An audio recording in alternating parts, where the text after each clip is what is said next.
finaleako Mamma Mia abesti aukerau deu, eta, bueno, guri denoi gusten zaigun abestie da. Zergatik aukeratu duzu abesti hau? Moitu edalako eta jende askok ezagutzen dolako. Eta koreografiakin joko eman daike. Eta koralki luzitzeko aukera ematen digulako baita. Bai, publikoan potxikoan sartzeko abesti bat aukeratu dute. Bat, bi, hiru, lau. I've been cheated by you since I don't know when. So I made up my mind, it must come to an end.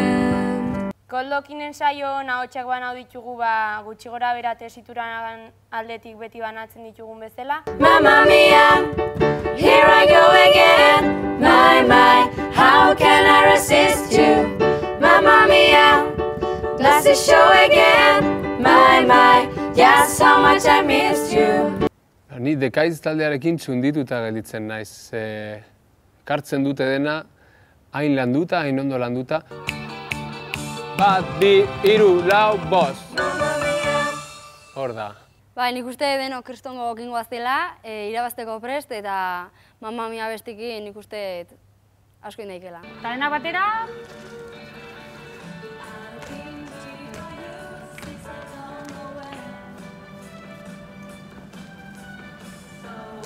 Ale. Geldi?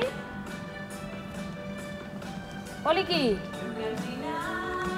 Koreografia ez da zaila, beti bezala.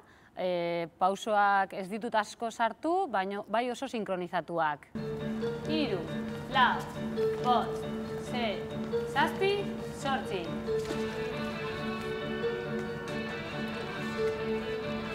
Enak? Ja, Scooby! Eiderrekin ensaioa ondo dijo, azkenen aste-aste gerozta erosogo sentitzegea eta guztua baita. Bat, bi, segizkoarekin, Elkartu oinak!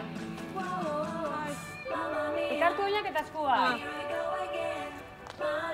Ensaioa oso ondo, egia da geroz eta gehiago ezagutzen garela eta hobeto eramaten ditut ensaioak beraiekin, gaur oso ondo. Oso eroso sentitzen gara dantza honekin eta poliki izango gara.